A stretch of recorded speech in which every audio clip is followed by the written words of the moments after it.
So what's happening to interest rates? There does seem to be something in the press, financial or otherwise, almost every day about interest rates, and well, they're important. The rate over here and in America currently, the base rate, which is set by the Bank of England or the Fed, is currently 3.75%. Increasing interest rates is supposedly a way of controlling inflation, supposedly.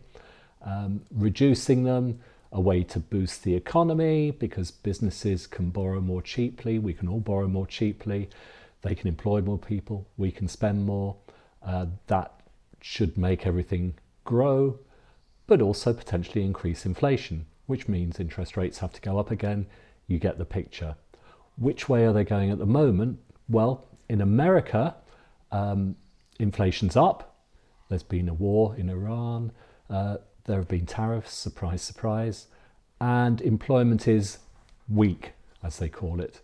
So the worst of both worlds for the governor over there, who Trump put in place to try to do his bidding. Doesn't look like he's going to. Over here, the Bank of England governor, Andrew Bailey, is talking tough and say interest rates certainly aren't going to come down. Now, the reason for talking about this is that looking at another measure, that's what's happening in the mortgage market. Well, mortgage fixed rates are going down on an almost daily basis at the moment, which seems to mean that the expectation, certainly in that market, is that they will continue to fall. It matters because interest rates are important if you're a saver, if you're a borrower, if you're an investor, because they can affect how stocks and shares move, and if you're a politician. The Burn, I'm sure, would like to see interest rates coming down.